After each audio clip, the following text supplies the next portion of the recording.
32వ అధ్యాయం వచనం 30. ఈ హిజ్కియా దావీదు పట్టణపు పడమటి వైపునకు దాన్ని తెప్పించెను. హిజ్కియా తాను పూనుకొనిన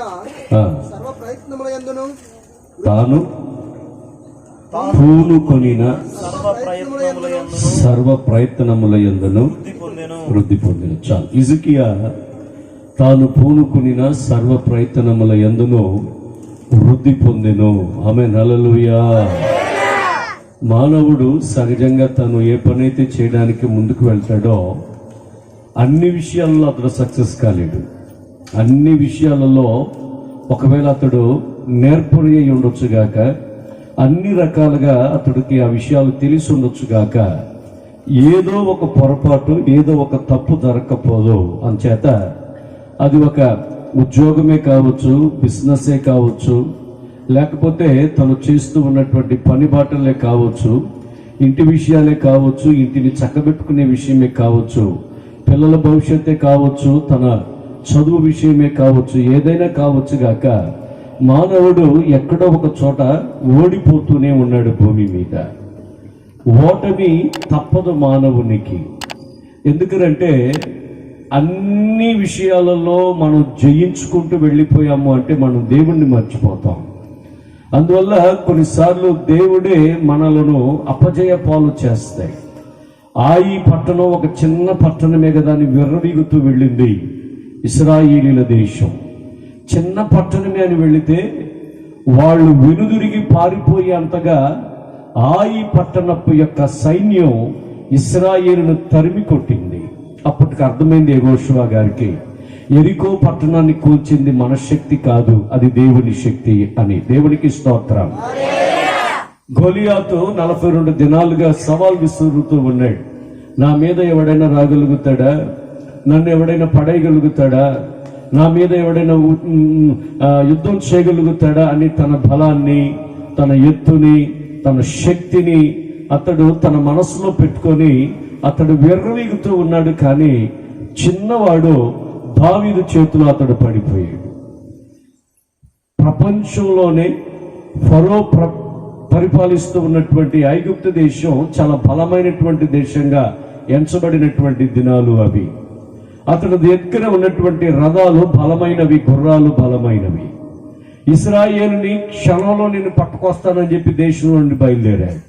కానీ ఎర్ర సముద్రంలో ఐగుప్తు దేశపు సైన్యం అంతా కూడా కూలిపోయింది. వాళ్ళందరూ కూడా ఒక్కడు కూడా ఇంటికి వెళ్ళలేకపోయారట.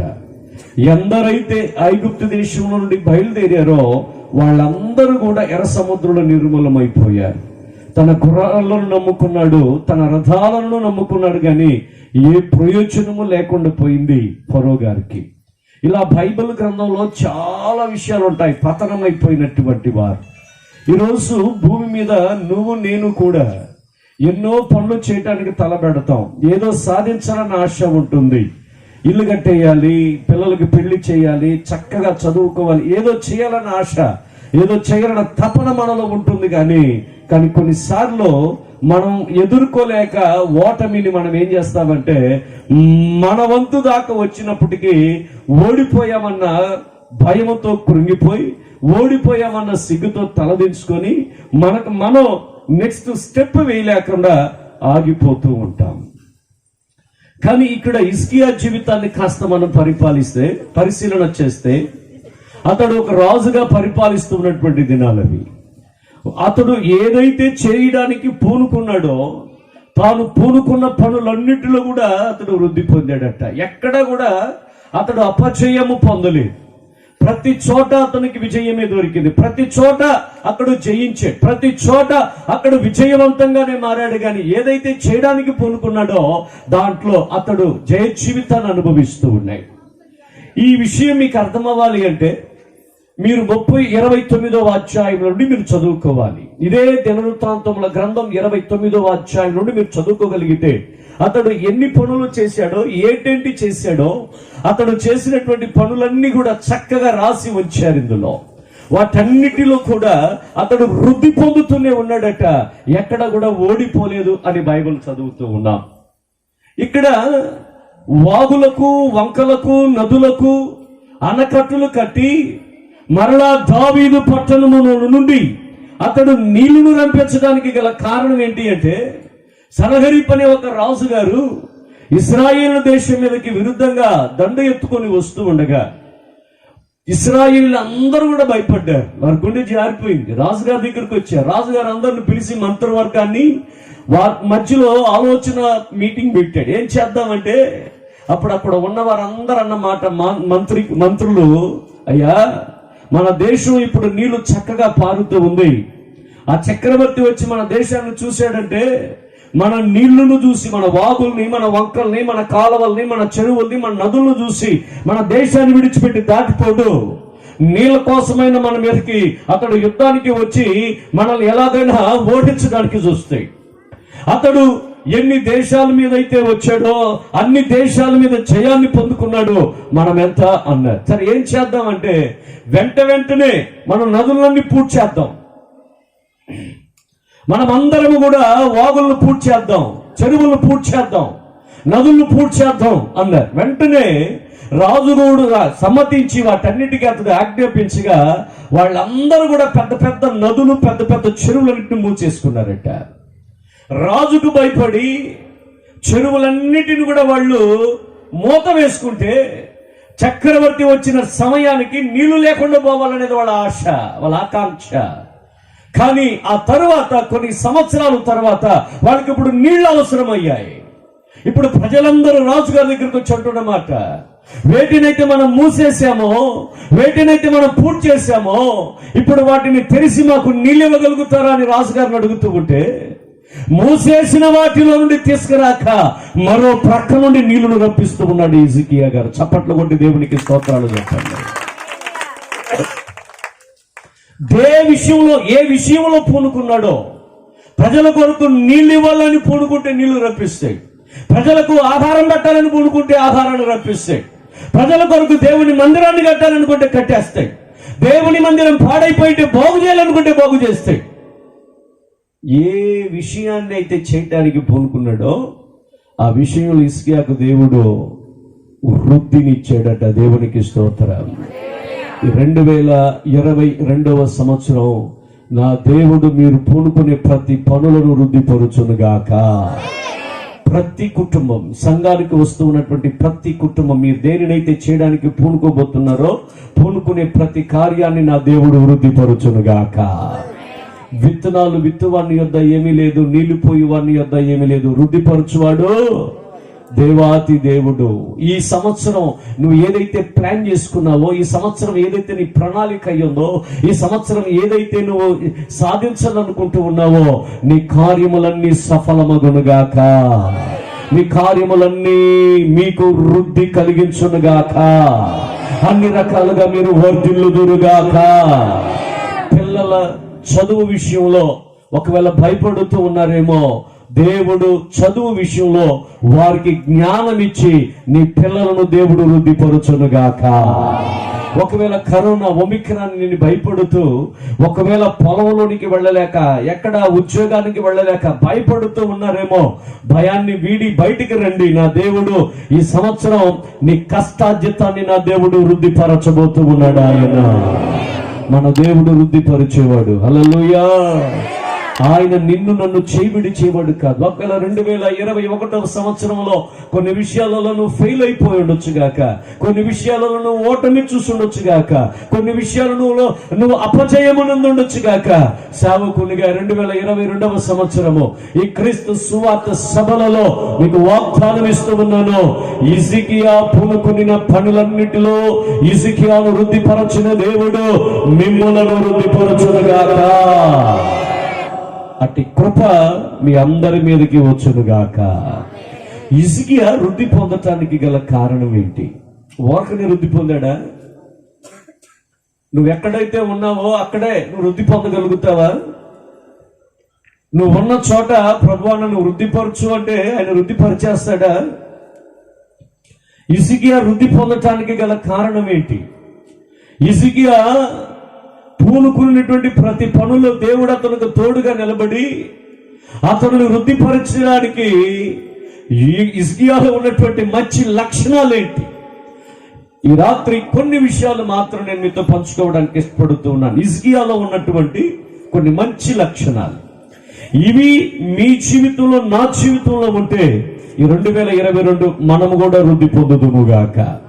ఈరోజు చాలా మంది వృద్ధి పొందకుండా ఉండటానికి గల కారణం, వర్ధిల్లకుండా ఉండటానికి గల కారణం, ఆశీర్వాదాలు పోగొట్టుకోవడానికి గల కారణం, ఆనందం లేకుండా ఉండటానికి గల కారణం, సంతోషం సమాధానం లేకుండా ఉండటానికి గల కారణం ఒకటండి. మనం కొన్నిసార్లు పరిశుద్ధులు చూసి బ్రతకట్లా, భక్తి పరులు చూసి బ్రతకట్లా. మన కళ్ళ ముందు ఎవరైతే అడ్డదడ్డాలుగా పైకి వస్తూ ఉన్నారో వాళ్ళను చూసి వాళ్ళలా మారడానికి ఇష్టపడుతున్నామే కానీ పరిశుద్ధులను చూసి మనం ఇలా మారిపోదాం, భక్తులను చూసి మనం ఇలా మారిపోదామని ఆలోచించట్లేదు మనం. కనుక ఈ రాత్రి హిజ్కియా అనే ఒక వ్యక్తి జీవితాన్ని నేను మీ ముందు ఉంచడానికి ఇష్టపడుతూ ఉన్నాను.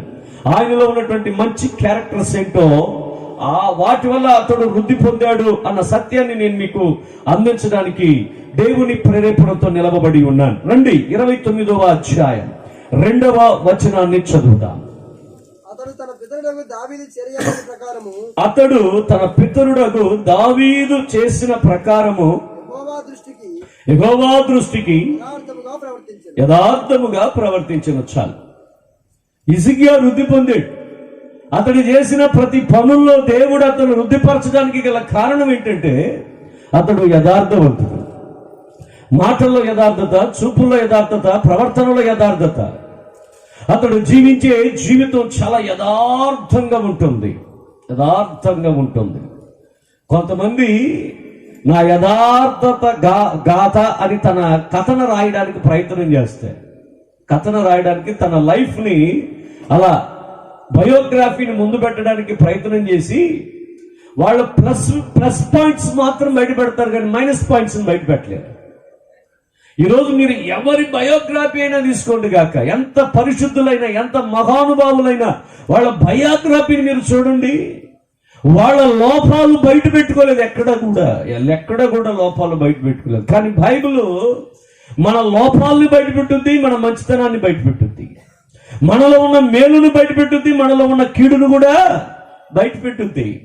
ఈరోజు హిజ్కియాలో ఉన్నటువంటి మంచి విషయం హిజ్కియా చెప్పట్లే, పరిశుద్ధాత్మ దేవుడు ఇక్కడ రాసి ఉంచాడు.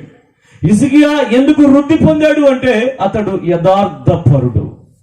ఏ కుతంత్రము లేని వాడిని యథార్థపరుడు అంటాడు. ఏ కుతంత్రం ఉండకూడదు.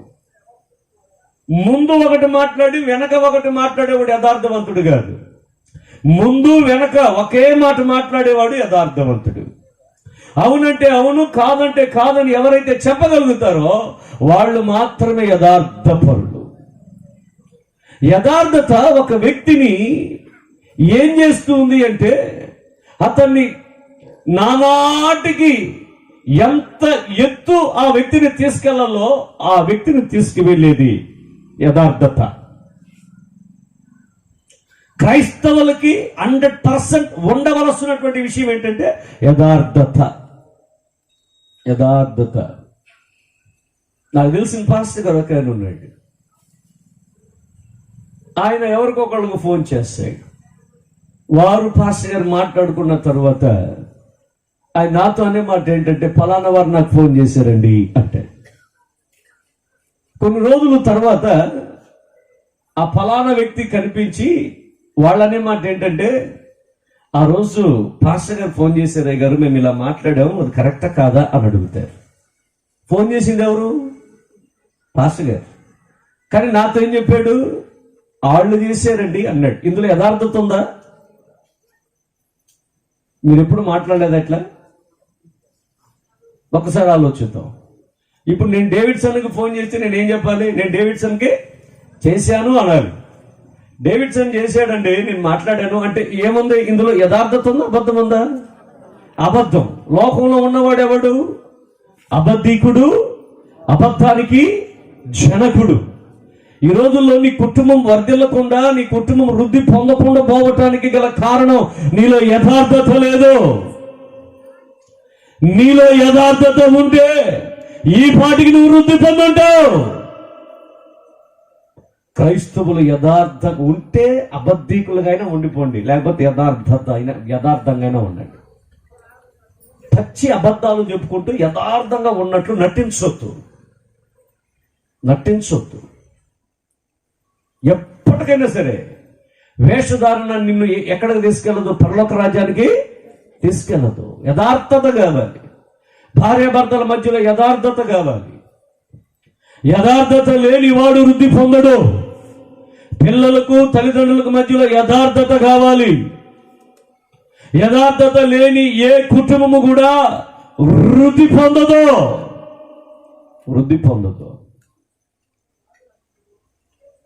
నిన్న ఉదయం అమ్మాయి కాలేజీకి వెళ్ళాలని వెళ్ళింది. కాలేజీలో నుండి వాళ్ళ పేరెంట్స్కి ఫోన్ వచ్చింది, ఏంటండి అమ్మాయి రాలేదు అని. పేరెంట్స్ భయపడిపోయారు. లేదండి వచ్చింది అంటే, లేదు మీ అమ్మాయి కాలేజీకి రాలేదు అన్నారు. వీళ్ళు వెతకటం మొదలుపెట్టారు. కుటుంబీకులు అనుకున్నారు నా బిడ్డ కాలేజీకి వెళ్ళిందని. కానీ వీళ్ళు వెతికి ఇంచుమించు 3-4 ఆ టైంలో ఈ అమ్మాయి కరెక్ట్గా కాలేజీ నుండి వచ్చేటట్టే ఇంటికి వచ్చేసింది బ్యాగ్ తీసుకొని. వాళ్ళ డాడీ అన్నాడు, అమ్మాయి నువ్వు అడుగు, నేను అడిగితే కొట్టేస్తాను అన్నాడు. వాళ్ళ మమ్మీ అడిగింది, ఎక్కడికి వెళ్ళి వస్తున్నావే అంది. కాలేజీగా అంది. వాళ్ళ నాన్నగారు కోపం వచ్చింది. మా నిజం చెప్పమ్మా, ఎక్కడికి వెళ్ళి వచ్చావు? ఏంటి నా మీద అనుమానాలేంటి మీకు అంది. కోపం వచ్చింది. ఈరోజండి చల్లని పైసాకి గరుకులు ఎక్కువ అంటారు. ఎవరైతే తప్పు చేస్తారో వాళ్ళు మురుగుతూ ఉంటారు. భర్త మీద భార్యకి అనుమానం ఉన్నది అనుకో, భార్య మంచిది కదని అర్థం. భార్య మీద భర్తకు అనుమానం ఉంటే భర్త మంచోడు కదని అర్థం. బెల్ట్ తీసుకుని వాయించాడు అమ్మాయిని. ఏడవటం మొదలు పెట్టింది. ఏడుస్తూ అంటది, నా మీద ఇంత అనుమానమా, నేను ఉండనే కా, నేను దాస్తా. ఆ అమ్మాయి సెల్ ఫోన్ తీసుకొని చెక్ చేస్తే ఆ రోజు పట్టిన ఫోటోలు, ఆ రోజు ఎక్కడెక్కడికి వెళ్ళిందో అన్నీ కూడా బయటపడ్డాయి. ఆఖరికి ప్రియులారా, నిన్న సాయంత్రం వాళ్ళ నాన్నగారు సూసైడ్ చేసుకుపోయాడు.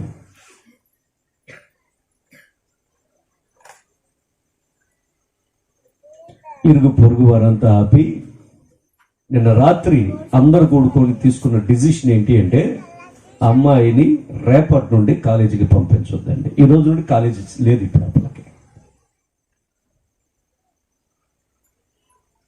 చదువుకొని పై చదువులకు వెళ్ళిపోయి ఉద్యోగం సంపాదించుకుంటే జీవితం ఎంత బాగుపడేది. ఈరోజు కాలేజీని పోగొట్టుకొని, చదువును పోగొట్టుకొని ఈరోజు ఇంట్లో పడిపోవటానికి గల కారణం ఏంటంటే, ఆ అమ్మాయిలో ఏం లేదండి, యథార్థత లేదు.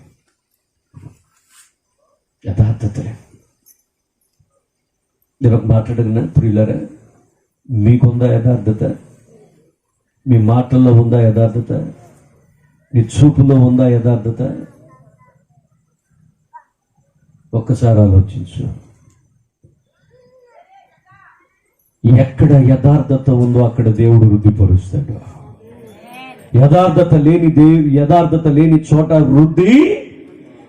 ఇప్పటి వరకు నువ్వు వృద్ధి పొందకపోవటానికి, ఇప్పటి వరకు నువ్వు ఆశీర్వదింపబడకపోవటానికి, ఇప్పటి వరకు నువ్వు వర్ధిల్లకపోవటానికి గల కారణము నీలో యథార్థత లేదు.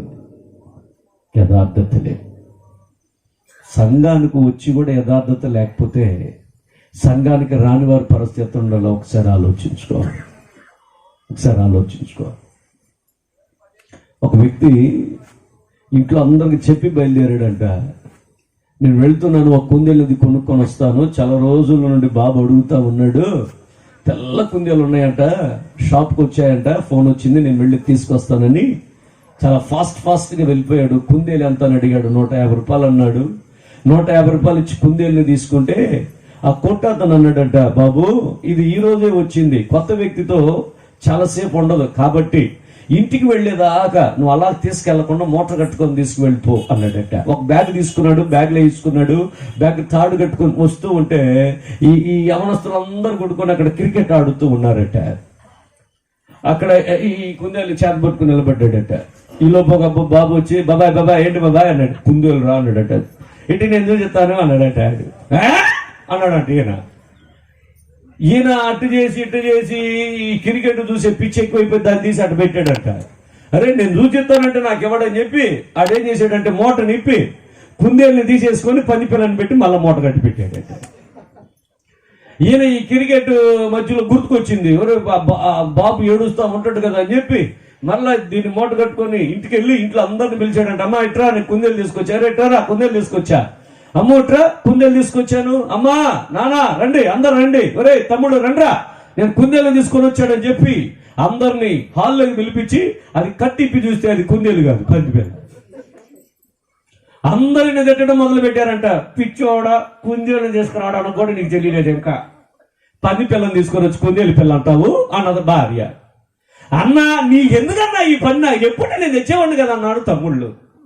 డాడీ నేను కుందేలు పిల్ల అడిగితే నువ్వు పంది పిల్లని తీసుకొచ్చి నన్ను మోసం చేస్తున్నావు అన్నాడు. ఆడు మొత్తం కోపం నెత్తికెక్కింది. మరలా దాన్ని తీసుకున్నాడు, మరలా మూట కట్టుకున్నాడు, మరలా వస్తా ఉన్నాడు. అప్పుడు ఇది చివరి ఓవర్ వెళ్తా ఉందంట.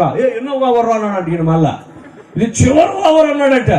ఈయన మళ్ళా మూట పెట్టుకుని అక్కడ నిలబడ్డాడట. ఈ లోపు 4-5 వచ్చి వాడిని తిట్టారంట. ఊరా ఏదో జరిగిందిరా, మళ్ళా తీసుకెళ్తున్నాడు, కుందేలు పెట్టాడు. ఆడేం చేశాడంటే మళ్ళా మూట నింపి పంది పిల్లని తీసేసి కుందేలు పిల్లని పెట్టి పంపించాడట. ఇప్పుడు దీనిని మళ్ళా భోజనం పెట్టుకుని మళ్ళా వెళ్ళాడు షాప్ దగ్గరికి. నేను అడిగింది ఏంటంటే వెచ్చినాడే ఆయన అన్నాడంట, నువ్వు కుందేలు పిల్లని అడిగావు, నీకు కుందేలు పిల్లని ఇచ్చా, ఇప్పుడు ఏం జరిగింది?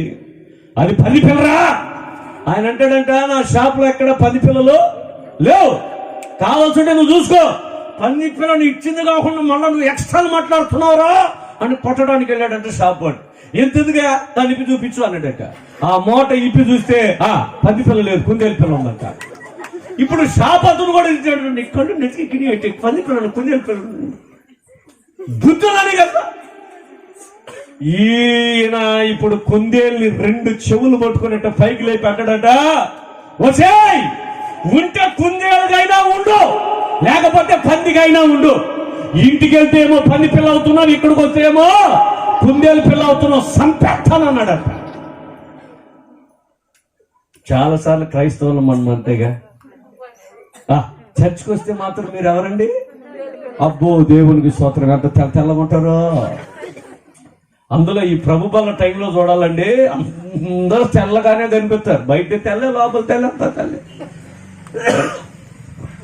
ఈ మధ్య ఒకడు ముఖానికి బాగా పౌడర్ పూసుకొచ్చాడు, బాగా తెల్లగా. ఏంటని అడిగా, మా పాస్టర్ గారు చెప్పాడు అందరూ తెల్లగా రావాలని, అందుకని పౌడర్ కొట్టుకోండి. ఇంత పౌడర్ అంటారా?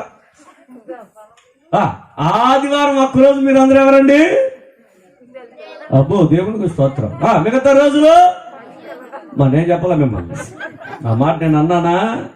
నువ్వు ఎవరినైనా విలువ కానీ ఎవరిని పిలవద్దు అంటారు. అందుకే నేనన్నా మాట, ఉంటే కుందేలు పిల్లకైనా ఉండు, లేకపోతే ఎలా ఉండు? ఉంటే వెచ్చగానైనా ఉండు, లేకపోతే చల్లగానైనా ఉండు. నుడి వెచ్చని స్థితిలో ఉన్నావా, నేను నిన్ను కక్కివేస్తా.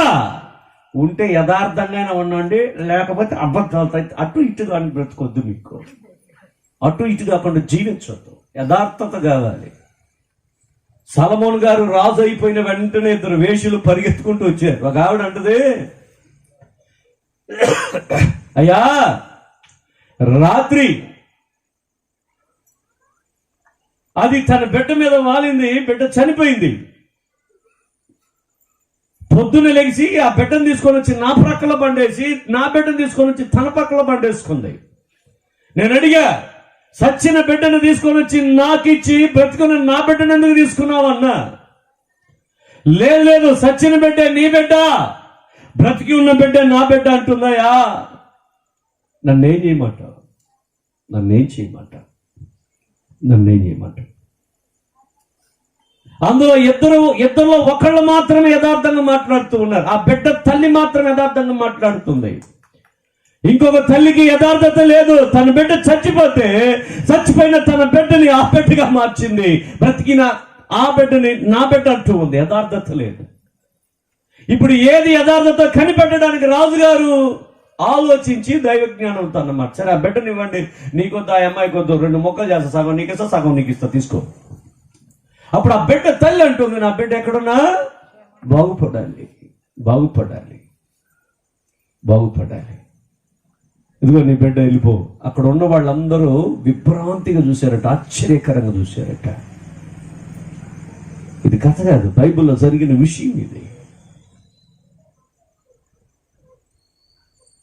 1 సెంటు భూమి కోసం, 1 సెంటు పొలం కోసం, ఇంచుమించు 1 అడుగు నేల కోసం ఎన్ని అబద్ధాలు మాట్లాడుకుంటూ తిరుగుతూ ఉన్నారండి. యథార్థత లేదు.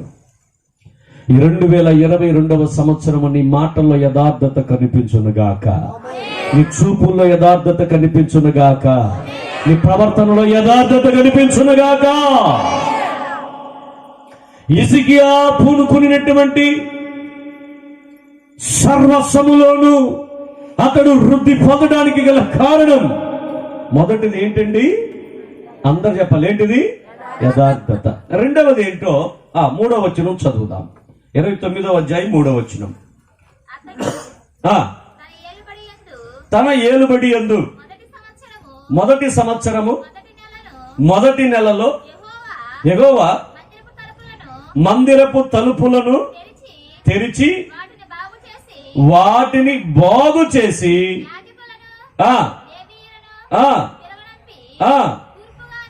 చాలు బాగా వినండి. హిజ్కియాలో ఉన్నటువంటి రెండవ తత్వం ఏంటో చెప్తాను. సహజంగా దేశాన్ని పరిపాలించే వాళ్ళకి లేని యథార్థత ఆ వ్యక్తికి ఉంది. ఈ రోజుల్లో దేశాన్ని పరిపాలించే వాళ్ళు ఇచ్చిన మాట నెరవేర్చుకోలేకపోతున్నారు, కానీ ఆ హిజ్కియా నెరవేర్చుకోగలిగిన వాడు, అందుకని యథార్థ పరుడు. రెండవది, అతడు రాజు అయిపోయిన వెంటనే సహజంగా ఒక వ్యక్తి ఎమ్మెల్యే లేకపోతే ఎంపీ సీఎం పోస్టింగ్ వచ్చాడు అంటే ఆ వ్యక్తి మొట్టమొదటగా దేని మీద కళ్ళేస్తాడంటే, ఏ శాఖలో మనకు ఆదాయం ఎక్కువ ఉందో ఆ శాఖలోనికి అడుగు పెడతాడు. లేదా ప్రజలందరూ దేనినైతే దృష్టి ఉంచున్నారో వాటి మీద సంతకం పెట్టడానికి ప్రయత్నం చేస్తాడు. కానీ ఈ హిజ్కియా అండి, ఏ శాఖలో డబ్బులు వస్తాయో ఆ శాఖలోనికి వెళ్ళట్లేదు. ప్రజలు దేనినైతే ఇష్టపడుతున్నారో వాటిని వెతుక్కుంటూ వెళ్ళలేదు. దేవుని మందిరం పాడైపోయి ఉంది, దేవుని గుడి పాడైపోయి ఉంది, దేవుని ఆలయం పాడైపోయి ఉంది, దేవుని ప్రాకారం పాడైపోయి ఉంది. దానిని బాగు చేయటానికని వెళ్ళాడట. చప్పట్లు కొట్టి దేవునికి స్తోత్రాలు చెప్పాలి. దేవుని మందిరం పాడైపోయి ఉండగా దానిని బాగు చేయటానికే వెళుతున్నాడు హిజ్కియా గారు. దేవుని మందిరాన్ని ఎవడైతే బాగు చేస్తాడో ఆ వ్యక్తి వృద్ధి పొందుతాడు. దేవుని మందిరంలో ఎవరైతే ఉంటారో వారు వృద్ధి పొందుతారు. దేవుని మందిరములో నాటబడిన వారు వర్ధిల్లుదురు అని కీర్తనల గ్రంథం 92వ కీర్తనలో మనం చదవగలుగుతూ ఉన్నాం. దేవుని మందిరంలో నాటబడిన వారై దేవుని మందిరంలో పని చేయాలి, దేవుని పని కొరకై ప్రయాసపడాలి, దేవుని పరిచర్య చేయాలి. దేవుని మందిరము కొరకు నువ్వు పెట్టే ప్రతి పైసాకు దేవుడు నీకు 2 ఫలాన్ని అనుగ్రహిస్తాడు. దేవుని మందిరం కొరకు నువ్వు ఏ ప్రయాసం అయితే పడుతున్నావో, దేవుని మందిరం కొరకు నువ్వు ఏదైతే చెమట కారుస్తూ ఉన్నావో, దేవుని మందిరం కొరకు నువ్వు ఏదైతే చేయడానికి పూనుకున్నావో వాటికి నా దేవుడు తప్పనిసరిగా ప్రతిఫలం ఇచ్చునుగాక. దావీదు తనకంటూ ఇల్లు కట్టుకోవడానికి ఆశపడట్లా, దేవుని మందిరాన్ని కట్టడానికి ఆశపడ్డాడు. కానీ దేవుడు అంటాడు, నువ్వు నాకు మందిరాన్ని కట్టవు కానీ నేను నీకు ఇల్లు కట్టిస్తాను అన్నాడు. ఆయన దేవుని మందిరాన్ని కట్టాలన్న తపన, ఆశ దావీదు కానీ దేవుడు అన్నాడు, నాకు నువ్వు ఇల్లు కట్టిస్తాను అని అనుకున్నావు కనుక నా మందిరాన్ని కట్టాలనుకున్న నీకు నేను ఇల్లు కట్టిస్తానని. దావీదు మందిరము కట్టక ముందే దావీదుకు దేవుడు ఏం చేశాడంటే ఇల్లుని కట్టించాడు. దేవుని మందిరం పాడైపోయి ఉంటే ఇశ్రాయేలీయులు మౌనంగా ఉన్నారు. దేవుని మందిరం పాడైపోయి ఉంటే ఎఫ్రాయిమీయులు మౌనంగా ఉన్నారు. దేవుని మందిరం పాడైపోయి ఉంటే మనష్షే వాళ్ళు మౌనంగా ఉన్నారు. దేవుని మందిరము పాడైపోయి ఉండగా హిజ్కియా మాత్రం ఊరుకోండట్లా. ఆయనకి ఎంత బిజీ చెప్పండి. 12 గోత్రాల వారు 4 మొక్కలైపోయినారు అప్పటికే. ఇశ్రాయేలీలని, యూదులని, ఎఫ్రాయిములని, మనష్షే గోత్రాలమని మొత్తం 4 విభాగాలుగా విభాగించిపోయి ఉంటే ఈ వీళ్ళందరినీ పరిపాలించడానికి అతను ముందుకొచ్చి ఇష్టపడట్లా. ఇప్పుడు అతని ఆలోచన ఏంటంటే, నా దేవుని మందిరం బాగుపడితే నా ఇల్లు బాగుపడుద్ది, నా దేవుని మందిరం బాగుపడితే ప్రజలు బాగుపడతారు, దేవుని మందిరం బాగుపడితే కుటుంబాలు బాగుపడతాయి, దేవుని మందిరం బాగుపడితే 4 రకాల వంశస్థులు బాగుపడతారు, దేవుని మందిరం బాగుపడితే అందరూ బాగుపడిపోతారు. ఇది అతని ఉద్దేశం. బడి గుడి లేని ఊర్లో ఉండొద్దురా అన్నారు. ఎక్కడ ఉండకూడదంట? బడి గుడి లేని ఊర్లో ఉండకూడదట. ఇది నేను చెప్పిన సామెత కాదండి, పెద్దలు చెప్పిన సామెత. మీకు తెలుసు లేదో నాకు తెలియట్లే. బడి గుడి లేని ఊర్లో ఉండొద్దు. ఈరోజు బడి కట్టించడానికైనా ముందుకు వస్తున్నారు కానీ గుడి కట్టించడానికి ముందుకు రావట్లా. మా ఊర్లో స్కూల్ ఉండొచ్చు, ఏముండకూడదట? చర్చి ఉండకూడదట. ఎవరైతే చర్చి ఉండకూడదు అనుకున్నాడో ఆ వ్యక్తి ఆ సంవత్సరంలో చనిపోయాడు. దేవుని మందిరానికి విరుద్ధంగా మాట్లాడొద్దు, దేవుని మందిరానికి విరుద్ధంగా చెలరేగొద్దు. ఎవరిదైనా ఆడు కానీ ఎవరితో ఆడొద్దు? దేవునితో ఆడొద్దు. ఎవరితైనా ఆడు, దేవునితో ఆడొద్దు.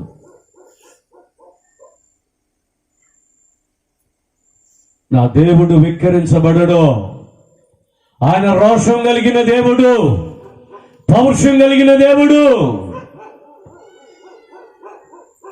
పాపం వచ్చింది, దేవుని మందిరం పాడైపోయి ఉండగా యేసు క్రీస్తు ఒక కొరడాను చేతబట్టుకొని వెళ్ళి ఆ దేవుని మందిరంలో వ్యాపారం చేస్తూ ఉన్న అందరినీ కొట్టి తరిగాడండి. యేసయ్య కొడతాడా? కొట్టాడు. దేవుని మందిరం పాడైతే ఆయన ఊరకుండడు. ఎవడైనా దేవుని మందిరాన్ని పాడు చేస్తే దేవుడు వాణ్ణి పాడు చేయను అన్నాడు. పాడు చేయను అన్నాడు. మందిరాలు 2 ఉన్నాయి. ఒకటి మానవుడు తన చేతులతో దేవుని కొరకు కట్టించినటువంటి మందిరం. దానిని హిజ్కియా గారు బాగు చేస్తూ ఉన్నాయి. అంతకు ముందు రాజులు ఏం చేశారంటే, అక్కడ ఉన్నటువంటి దేవుని బలిపీఠం దగ్గర ఉన్నటువంటి ఆరాధన సామాన్లన్నిటిని కూడా కాళ్ళతో తన్నారట. ఒక రాజు వాటన్నిటిని కాళ్ళతో తన్నటం వల్ల దేవుని మందిరం అంతా అపరిశుద్ధంగా మారిపోయింది. ఇప్పుడు హిజ్కియా బాధ ఏంటంటే, వస్తువులు బాగుపడాలి, యాజకులు బాగుపడాలి, లేవీయులు బాగుపడాలి, వారందరూ బాగుపడాలి అంటే ముందు దేవుని మందిరం బాగుపడాలి. దేవుని మందిరం పాడైపోయి ఉంది, తలుపులు బిగించున్నాయి, తాళం వేసేస్తుంది. యాజకులారా రండి అని పిలిస్తే ఒక్కళ్ళు రావట్లా, లేవీయులారా రండి అని పిలిస్తే రావట్లా, ఆరాధించడానికి రండ్రా బాబు అంటే రావట్లా. యాజకులు నిద్రపోతూ ఉండగా, లేవీయులు నిద్రపోతూ ఉండగా హిజ్కియాకి నిద్ర పట్టట్లేదంట. దేవుని మందిరం పాడైపోయి ఉంటే, దేవుని మందిరం పాడైపోయి హిజ్కియా నిద్ర పట్టట్లేదండి. ఎర్మోన్ క్రీస్తు మందిరం మీ గ్రామంలో కట్టబడుతూ ఉంటే మధ్యలో పని ఆగిపోయింటే మీరు ఎలా నిద్రలో పోతున్నారు నాకు తెలియట్లా. హిజ్కియాకి నిద్ర పట్టట్లా. ఎలాగైనా బాగు చేయాలి, ఎలాగైనా బాగుపడాలి, ఎలాగైనా మందిరాన్ని బాగు చేసుకోవాలి. తపన, ఆశ రగిలిపోతూ ఉంది లోపల మంట. దేవుని మందిరం కొరకు ఏదైనా చేయాలన్న తపన, ఆశ. దేవుని మందిరాన్ని బాగు చేయడానికి పూనుకున్నాడు కనుక దేవుడు అతను చేసే ప్రతి పనిని వృద్ధిపరిచాడంట. దేవునికి స్తోత్రం. దేవుని మందిరంలో పని చేయడానికి ముందుకు రండి, దేవుడు మిమ్మల్ని వృద్ధిపరుస్తాయి. దేవుని మందిరాన్ని బాగు చేయడానికి ముందుకు రండి, దేవుడు వృద్ధిపరుస్తాయి. చర్చికి వచ్చే వాళ్ళందరూ బాగుంటారు. చర్చికి రాని వాళ్ళు నలుగురు కూర్చొని సాయంత్రం మాట్లాడుకుంటారు. ఏంటంట మరి సంగతి ఏంటి, ఆ ప్రకటనలు ఏంటంట, వీడికి ఎందుకు? చర్చికి రాని టీము 4 గంటల 6 గంటల టీము.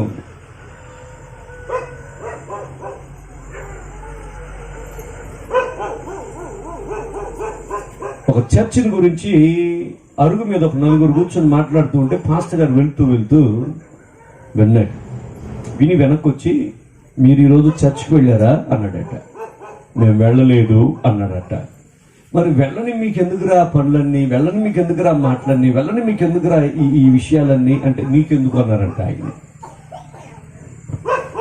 మీ నలుగురిని వార్నింగ్ ఇచ్చి వెళ్తున్నా నేను, మీరు క్షణంలో లేచి ఇంటికి వెళ్ళిపోయి దేవుని దగ్గర క్షమాపణ కోరండి, లేదా రేపటిలోగా మీ నలుగురిలో ఒకరు రక్తం కక్కుకొని చస్తారన్నారట. పిచ్చోడు బ్యాగ్ ఒకటి తగిలించుకొని వచ్చేసాడు. వరా చూసుకుందాం అన్నారట. 6 అయింది, 7 అయింది, 8 అయింది, ఇంకా ఎక్కువ మందిని పోగు చేసుకున్నారు. సంఘానికి విరుద్ధంగా, చర్చికి విరుద్ధంగా బాగుపడేదాన్ని పాడు చేయడానికనే మాట్లాడుకుంటూ ఉన్నారు. వెళ్ళి పనుకున్నారు. అందులో ఒక వ్యక్తి అనుకున్నాడట, ఆయన క్షమాపణ అడగమన్నాడు కదా, అడిగి పడుకుంటే ఏం పోతే, ఒకరు పొద్దున్న లేచినప్పటికీ నేను రక్తం కక్కుని వచ్చాను అనుకో, నా భార్య అనాథ అయిపోద్ది, పిల్లలు అనాథ అయిపోద్దారని ఆ వ్యక్తి మోకాలు వేసి ప్రార్థన చేశాడట. ప్రభువా నన్ను క్షమించాయా, ప్రభువా నన్ను క్షమించాయా. రెండో వ్యక్తి, అసలు మనం ప్రార్థన చేసి పనుకుందామా చేయకుండా పనుకుందామా, వాళ్ళలో ఎవడో ఒకడు చేస్తుంటే మనం కూడా చేస్తాం, వాళ్ళలో ఎవడు చేయకపోతే మనం ఎందుకు చేయాలి? ఆడు ఏంటన్నా నువ్వు తింటావా? ఈయన మిగతా ఇద్దరికి ఫోన్లు చేసి ఈయనకు ఫోన్ చేస్తే వాళ్ళ భార్య ఫోన్ తీసి అన్నదంట, అన్నా ఎందుకో చేర్చి ప్రార్థన చేస్తున్నాడు అన్న మా ఆయన ఈరోజు అన్నదంట. ఈడు గుడి గడిపి, బాబు చేర్చి ప్రార్థన చేసి ఆడు బాగుపడతాడు, నేను రక్తం కక్కుని వస్తాను రా బాబు, అమ్మాయి నాకు అన్నం వద్దు కానీ కాసేపు డిస్టర్బ్ చేయబా కానీ గదిలోకి వెళ్ళి మళ్ళీ మోకాలేసి ప్రార్థన చేయడం మొదలు పెట్టాడట. మూడోవాడు పనుకుంటే నిద్ర పట్టట్లా, ఈయన వామిటింగ్ తిండి గుర్తుకొస్తుందంట ఆయన కూడా. ఒరే అసలు మంచోడో చెడ్డోడో, పాస్టర్ గారు వార్నింగ్ ఇచ్చి వెళ్ళాడు, పాస్టర్ ఏదేం చెప్తే అక్షరాలు నెరవేర్తే నేను రక్తం కక్కుని వస్తే ఎట్ట, ఒక్కసారి మరలా ఈ నలుగురు దగ్గరికి వెళ్ళొద్దామని వీళ్ళిద్దరి దగ్గరికి వస్తే ఇద్దరు ప్రార్థన చేస్తున్నారు, పరిగెత్తుకుని ఇంటికి వెళ్ళాడంట. ఆయన కూడా ప్రార్థనలో కూర్చున్నాడట. వీళ్ళు ముగ్గురు ప్రార్థనలో లెగిశారు. ఆ 4వ వ్యక్తికి ఫోన్ చేశారు, అరే మేము ప్రార్థన చేసుకున్నావురా, నువ్వు చేసుకున్నావా లేదురా, పిచ్చోళ్ళరా మీరు, పనికిరాని వాళ్ళరా మీరు.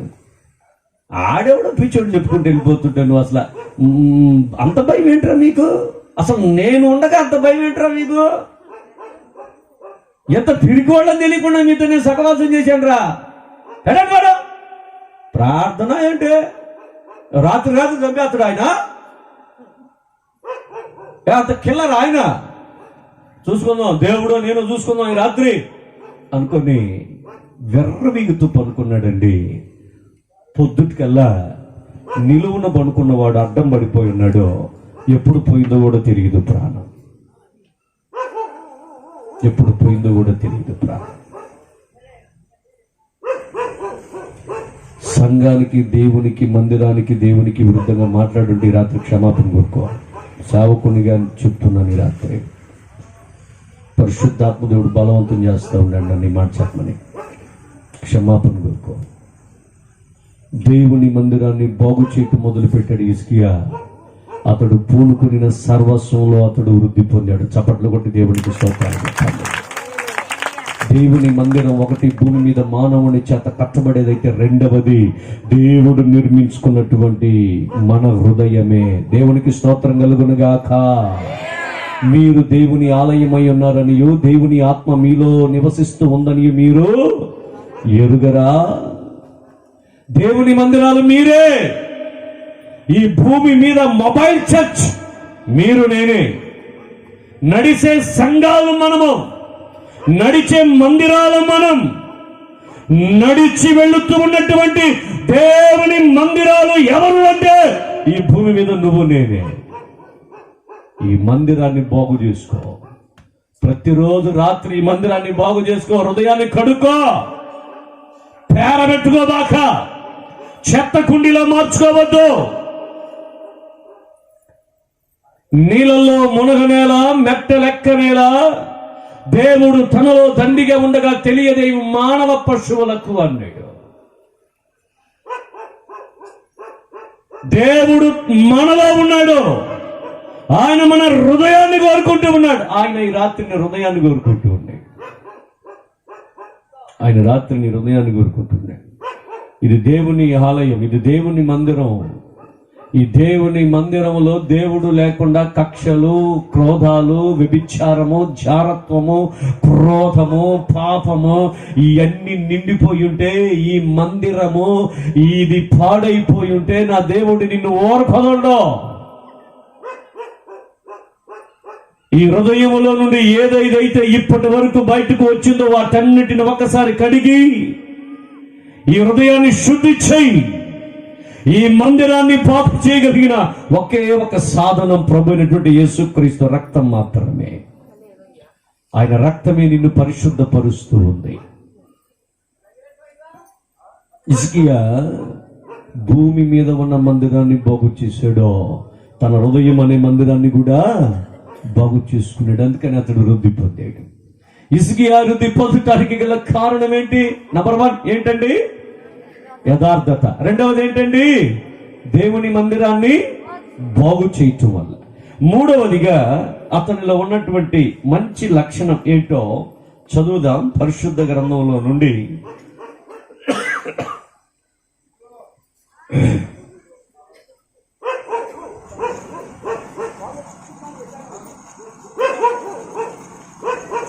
ముప్పైవ అధ్యాయం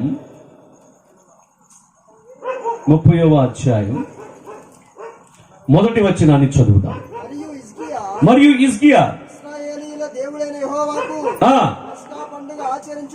పస్కా పండుగ ఆచరించుటకై యెరూషలేములోనున్న యెహోవా మందిరమునకు రావలసినదని ఇశ్రాయేలీల వారందరికీ, యూదా వారందరికీ వర్తమానములను చాలు. ఈ 30వ అధ్యాయం అంతా మీరు చదువుకున్నట్లయితే 29వ అధ్యాయం అంతా దేవుని మందిరం బాగుపడుతుంది. 30వ అధ్యాయంలో పండగ జరుగుతూ ఉంది. అప్పటి వరకు బస్కా పండగ జరగట్ల. బస్కా పండగ దూరం అయిపోయింది. దేవుని బలిపీఠం మీద బలి అర్పించట్లేదు, అర్పణలు లేవు. దేవుని బలిపీఠం ఎండిపోయింది. బలిపీఠము తొట్టి ఎండిపోయింది. బలిపీఠం దగ్గర ఉన్నటువంటి నీళ్ల తొట్టి ఎండిపోయింది. బలిపీఠం మీద బలి పశువు అర్పించబడట్లేదు. దేవుని మందిరంలో ధూపారాధన చేసేవాళ్ళు లేరు. ఎందుకునగా యాజకులు రావట్లేదు, లేవీయులు రావట్లేదు. అప్పుడు హిజ్కియా ఏం చేస్తున్నాడంటే వారినందరిని పిలవనంపాడట. బస్కా పండుగ చేసుకోవడానికి పిలవనంపితే ఈ అధ్యాయం అంతా మీరు చదవండి. చదివితే అర్థమయ్యే విషయం ఏంటి అంటే వాళ్ళందరూ కూడా దేవుని మందిరానికి వచ్చి తామును పరిశుద్ధపరచుకోవటం మొదలు పెట్టారట. ఈ 30వ అధ్యాయం ప్రకారం హిజ్కియా చేసిన పని ఏంటంటే యాజకులను పరిశుద్ధపరిచాడు, లేవీయులను పరిశుద్ధపరిచాడు, ప్రజలను పరిశుద్ధపరిచాడు, దేవుని మందిరాన్ని పరిశుద్ధపరిచాడు, దేవుని మందిరములో ఉన్న పనిముట్లను పరిశుద్ధపరిచాడు, ఇశ్రాయేలును పరిశుద్ధపరిచాడు, యూదులను పరిశుద్ధపరిచాడు. హిజ్కియా రాజైన తరువాత సమస్త దేశాన్ని పరిశుద్ధపరచి తాను తన కుటుంబాన్ని కూడా పరిశుద్ధపరచుకున్నాడట. అందుకని దేవుడు అతన్ని వృద్ధిపరిచాడు. చప్పట్లు కొట్టి దేవునికి స్తోత్రాలు చెప్పండి. వృద్ధి పొందగలిగిన వాడు ఎవడు ఈ భూమి మీద అంటే పరిశుద్ధుడు మాత్రమే వృద్ధి పొందగలిగితే. పాపములో ఉన్న వ్యక్తి వృద్ధి పొందలేడు. ఏ పాపి కూడా వృద్ధి పొందడు. దేవుడు నీ ప్రార్థనకు జవాబు ఇవ్వాలంటే నువ్వు పరిశుద్ధుడివై ఉండాలి. దేవుడు నీకు సహాయపడాలంటే నువ్వు పరిశుద్ధురాలువై ఉండాలి. దేవుడు నీ మనవి ఆలకించాలంటే నువ్వు పరిశుద్ధుడివై ఉండాలి. దేవుడు నీకు సపోర్ట్ చేయాలంటే నువ్వు పరిశుద్ధురాలువై ఉండాలి. ఎవరైతే పరిశుద్ధులుగా మారుతారో వారు వృద్ధి పొందుతారు. ప్రైజ్ లార్డ్, హల్లెలూయా. ఒకరోజు యోసేపును వచ్చి చొక్కా పట్టుకున్నది పాపం. రారా, ఎవరు లేరు, రా, పాపం చేయి నాతో అంది. అతడు పరిశుద్ధుడు గనుక నా దేవుని ఆత్మ ఇక్కడ నిన్ను నన్ను చూస్తూ ఉంది అని పాపానికి దూరంగా చొక్కాని విడిచిపెట్టి పారిపోయాడు. పారిపోయిన వెంటనే అతనికి నిందలు వచ్చాయి, బాధలు వచ్చాయి, చెర వచ్చింది, జైలుకు వెళ్ళాడు. తప్పో ఆ శోధన కాలం తీరిన వెంటనే ఫరో తరువాత ఐగుప్తు దేశానికి చక్రవర్తిగా నా దేవుడు యోసేపును పైకి లేవనెత్తాడు. చప్పట్లు కొట్టి దేవునికి స్తోత్రాలు చెప్పండి. పరిశుద్ధత. ఈ శరీరం పాపము చేయకుండా పరిశుద్ధపడ్డాడు. ఈ శరీరం ఒక అమ్మాయిని ముట్టుకోకుండా పరిశుద్ధపరచబడ్డాడు. ఈ శరీరం యొక్క వ్యసనాలకు లొంగకుండా పరిశుద్ధుడిగా ఉన్నాడు. ఈ శరీర కోరికలను చంపుకొని పరిశుద్ధుడిగా మారిపోయాడు. ఆ రోజు ఒక్క క్షణమే ఆ పోతీఫర్ భార్యతో కలిసి పాపం చేసుంటే అతడు అంతగా వృద్ధి పొందేవాడుగా. యోసేపు వృద్ధి పొందటానికి గల కారణం అతనిలో ఉన్న పరిశుద్ధత. దానియేలు, షద్రకు, మేషక్, అబేద్నెగో నలుగురు కూడా గల్దెయుల యొక్క విద్యను నేర్చుకోవడానికి బబులోను దేశంలో అమర్చబడితే అక్కడ ప్రతిరోజు ఉదయం బాబేలు దేవతకు బలి ఇచ్చి ఆ బలి ఇచ్చబడినటువంటి ఆహారాన్ని రాజుగారికి పెట్టి అదే ఆహారాన్ని తీసుకొని వచ్చి గల్దెయుల యొక్క విద్యను నేర్చుకునే వాళ్ళకి పెడితే దానియేలు, షద్రకు, మేషక్, అబేద్నెగో అంటున్న మాట, ఆ ఆహారముతో మమ్మును మేము అపవిత్రపరుచుకోము. తినే ఆహారము కూడా మనల్ని అపవిత్రపరుస్తుంది. జాగ్రత్త. ఆహారముతో మమ్మల్ని మేము పరిశుద్ధపరచుకో, అపవిత్రపరచుకో. తినే విషయంలో కూడా చాలా జాగ్రత్తగా తీసుకున్నారు ఆ వ్యక్తులు. నలుగురు కూడా ఏం చేయమంటావు, అందరికి పెట్టే భోజనం కాకుండా మాకు మాత్రం కూరగాయలు పెట్టండి అన్నాడు. అంటే 10 రోజుల పాటు కూరగాయల భోజనం పెట్టి 10 రోజుల తర్వాత అందరితో పాటు వీళ్ళు నలుగురు తీసుకొని వచ్చి నిలబెడితే వాళ్ళందరికంటే జ్ఞానములో, వాళ్ళకందరికంటే అందములో, అందరికంటే బలములో వీళ్ళు 10 రెట్లు ఎక్కువగా కనిపించారట. చప్పట్లు కొట్టి దేవునికి స్తోత్రాలు చెప్పండి. తినే విషయంలో పరిశుద్ధంగా ఉన్నారు. తినే విషయంలో పరిశుద్ధంగా ఉన్నారు. ఈరోజు చాలా మంది ఎక్కడ పడిపోతున్నారంటే తిండి దగ్గరే. ఆదిమ సంఘం పెద్ద పెద్ద సమస్యను ఎదుర్కొన్నది ఎక్కడంటే తిండి దగ్గరే. తిండి దగ్గరే. నాకు బాగా గుర్తుంది, కొన్ని సంవత్సరాల క్రితం చిలకలూరుపేటలో ఒక పెద్ద సంస్థ ఉంది. ఇంచుమించు ఒరిస్సా నుండి పాండిచ్చేరి వరకు ఉన్నటువంటి పాస్టర్లు అందరూ కూడా అక్కడికి వచ్చారు. యవన పాస్టర్లు, మధ్యతరగతి పాస్టర్లు, వృద్ధాప్యంలో ఉన్నవారు కూడా అక్కడికి వచ్చారు. నేను కూడా అక్కడ ఉన్నాను. ఆ రోజు కాస్త లేట్ అయింది. మా ప్రార్థనలంతా అయిపోయాయి. లంచ్కి వెళ్ళాలి. లంచ్కి వెళ్ళే చోట గేట్ వేసి పెట్టారు. అక్కడ లంచ్ ఇంకా రెడీ అవ్వలేదు. సేవకురాండ్లు అందరూ వచ్చేసారు. ఒకళ్ళ మీద ఒకళ్ళు పడిపోతూ ఉన్నారు. లంచ్ రెడీ అయిపోయింది. మేనేజర్ ఓకే చెప్పాడు. ఆ వాచ్మెన్ గేట్ తెరిచాడండి. అంతే, కేవలం ఒక్క పొట్ట కుట్టు కోసం ఒకళ్ళ మీద ఒకళ్ళు పడి ఒక పాస్టమ్మ గారు ఎముక ఇరిగిపోయింది. ఆ రోజు ఆమె తీసుకెళ్ళి హాస్పిటల్ అడ్మిట్ చేశారు. ఒక వారం తర్వాత ఆమె చనిపోయింది. ప్రియులారా, కేవలం ఒక్క పూట కూటి కోసం ఏశావు ఎలాగైతే జ్యేష్ఠత్వాన్ని పోగొట్టుకుందో అక్కడ ఆవిడ తన ప్రాణాన్ని పోగొట్టుకున్నది. వృద్ధాప్యంలో ఉన్నాం కదా, కాస్త ఆగుదామని వాళ్లకు లేదు. వృద్ధాప్యంలో ఉన్నారు కదా, వీళ్ళు ముందు పంపిద్దామని వాళ్లకు లేదు. ఈరోజు పెళ్లిళ్ళకి వెళ్ళినా, ఫంక్షన్లకు వెళ్ళినా తిండికి ఇచ్చే ప్రాముఖ్యత ఇంకెవ్వరు ఎక్కడ కూడా ఇవ్వట్లా. నేను ఒక మాట చెప్పనా, నువ్వు తినే తిండి కూడా నిన్ను అపవిత్రపరుస్తుంది అన్నది మర్చిపోవద్దు. అపవిత్రపరుస్తుంది అనేది మర్చిపోవద్దు. దానియేలు, షద్రక్, మెషక్, అబేద్నెగో నలుగురు కూడా తిండితో తామును అపవిత్రపరుచుకోలేదట. అందుకనే పౌలు భక్తుడు అంటాడు కదా, విగ్రహానికి పెట్టినది ఏదైనా కూడా నువ్వేం చేయొద్దు, తీసుకోవద్దు. ఒకవేళ అలా నువ్వు ఏదైనా తెలియక తీసుకునే పని అయితే ప్రార్థన చేసి స్తోత్రం చేస్తూ తీసుకో అంటాడు పౌలు గారు. పేతురు పరిచర్య అంత దెబ్బతినటానికి గల కారణం తిండి విషయమే. అది తినకూడదు, ఇది తినకూడదు, అది తినకూడదు, ఇది తినకూడదు. అందుకనే కొర్నేలి కుటుంబానికి వెళ్ళటానికి ముందు పేతురు గారికి పరలోక రాజ్యంలో నుండి 2 గంపలు దింపిన దర్శనాన్ని ప్రభు చూపించాడు. తినే తిండి ఈరోజు ఏ కులమో చెప్పేస్తుంది. నా దేవుడు కులాలకి మించినవాడు, మతానికి మించినవాడు. ఆయన యేసు ప్రభువుకి ఏ కుల మత భేదమో లేదు. వీటిని మాట్లాడి మాట్లాడి మాట్లాడి మిమ్మును మీరు అపవిత్రపరుచుకుంటూ ఉన్నారు. జాగ్రత్త. హిజ్కియా రాజు అయిపోయిన వెంటనే వీళ్ళు ఇశ్రాయేలీలు, వీళ్ళు యూదులు, వీళ్ళు ఎఫ్రాయిమీలు, వీళ్ళు మనాషే వాళ్ళు అని ఆలోచించట్లా. యాజకులను పిలిచాడు, మిమ్మల్ని మీరు పరిశుద్ధపరచుకోండి. ఎస్, పరిశుద్ధులం అయిపోయాం. లేవీయులు పిలవండి, లేవీయులు పరిశుద్ధపరచండి, లేవీయులు పరిశుద్ధులైపోయారు. పనిముట్లు పరిశుద్ధపరచండి, పనిముట్లు పరిశుద్ధమైపోయాయి. వాటిని మోసేవారిని పరిశుద్ధపరచండి, పరిశుద్ధులైపోయారు. నీ పరిశుద్ధతే ఈ 2022వ సంవత్సరం నువ్వు పూనుకోబోతున్న ప్రతి విషయములోనూ నిన్ను వృద్ధిపరచబోతూ ఉంది. చప్పట్లు కొట్టి దేవునికి గట్టిగా స్తోత్రాలు చెప్పండి. హిజ్కియా వృద్ధి పొందటానికి గల కారణం మొదటిది ఏంటండి? యథార్థత. రెండవది ఏంటిది? దేవుని మందిరాన్ని బాగు చేశాడు. మూడవది ఏంటిది? తాను పరిశుద్ధుడై అందరినీ పరిశుద్ధపరిచాడు. 4వ విషయం ఏంటో రండి చెప్తాను. ఇంకొక 2 విషయాలు చెప్పిన వాక్యాన్ని ముగిస్తాను. 30వ అధ్యాయం 20వ వచనాన్ని చదువుదాం.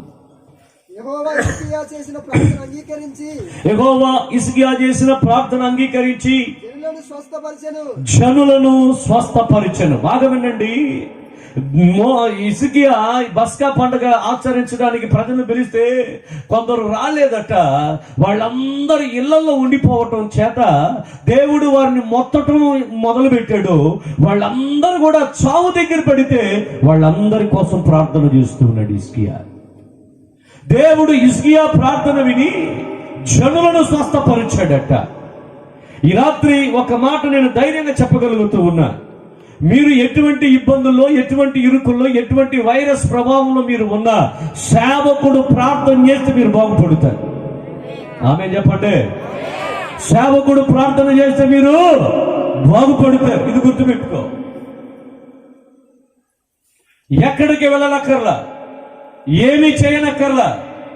నీ సేవకుడి దగ్గరికి వచ్చి పాస్టర్ గారు ప్రార్థన చేయండి అంటే ఆయన చేయి నీ తల మీద పెట్టి ప్రార్థన చేయక నువ్వు బాగుపడతావు. సేవకుని ప్రార్థనకి అంత బలం ఉంది, అంత శక్తి ఉంది.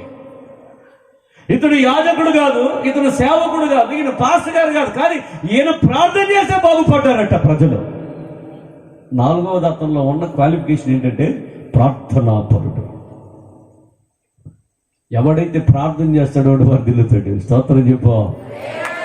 పాటలు పాడేవాడు ప్రపంచానికి కనిపిస్తాయి, వాక్యం చెప్పేవాడు అందరికి కనిపిస్తాయి, ప్రార్థన చేసేవాడు మాత్రమే దేవునికి కనిపిస్తాయి. ప్రార్థన చేసేవాడు అందరికి కనిపించడం. ప్రార్థన చేసేవాడు దేవునికి మాత్రమే కనిపిస్తూ ఉంటే, ప్రార్థన చేసేవాడు ఎక్కడ ఎప్పుడు ఓడిపోడో. పాటలు పాడేవాడు ఓడిపోవచ్చు, ప్రసంగాలు చేసేవాడు ఓడిపోవచ్చు, సంఘాలను జరిపించేవాడు ఓడిపోవచ్చు. మోకాటి అనుభవం కలిగి ప్రార్థన చేసేవాడు ఎప్పుడు కూడా ఓడిపోడు.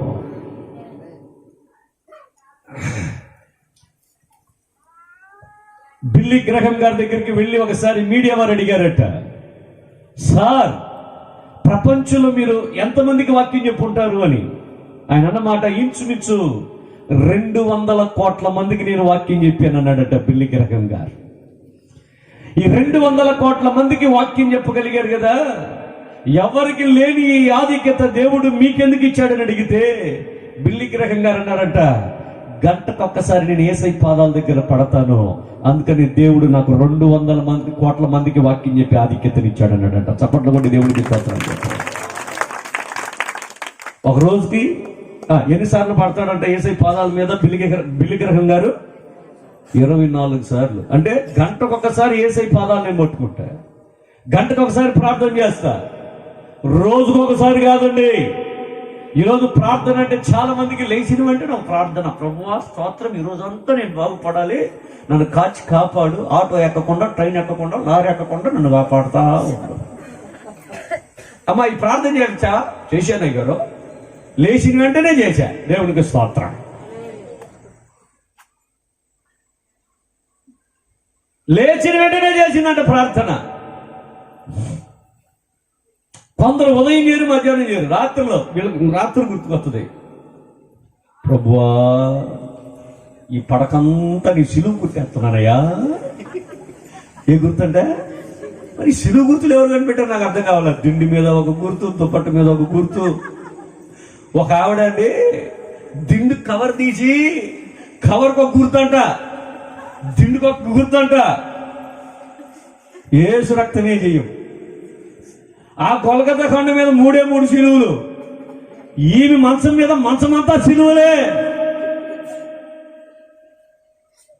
ఏం చేసేవి ఇప్పుడు నువ్వు? సిలువు గుర్తేసుకున్నాను అయ్యారు. ఎందుకు ఈ గుర్తు? అదేకపోతే నిద్ర రాదు. ప్రార్థన చేసి పడుకుంటే ఎందుకు రాదు నిద్ర? ఎందుకు రాదండి నిద్ర? ఆయన తనకిష్టులైన వారికి ఏం చేస్తున్నాడంట? మంచి నిద్ర ఇస్తున్నాడంట. నువ్వు ఆయనకి ఇష్టరాలుగా ఇష్టడుగా మారిపో. ఎందుకు నిద్రపోవు నువ్వు? మాకు పడుకునే అవకాశం లేకున్నట్టున్నావు. మేము పడుకుంటే 24 గంటలు నిద్ర వస్తావు. నాకు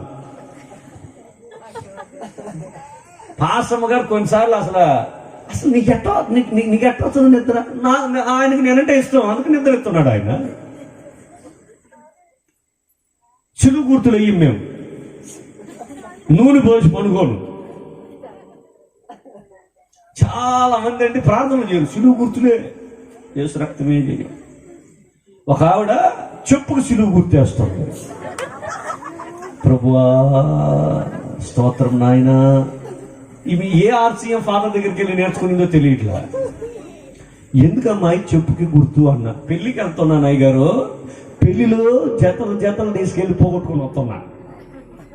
ఇప్పుడు నేను గుర్తేశానుగా, ఎవడో ముట్టడు దీన్ని. ఇప్పుడు దేవునికి స్తోత్రం కలుగును గాక. ఒక ఆవిడ కూర్చొని అన్నం ముందు కూర్చొని అన్నానికి ప్రార్థన చేయట్లా, యేసు రక్తమే చెయ్యం, సిలువ రక్తమే చెయ్యం, ఆమేన్. ఏం చేసావు?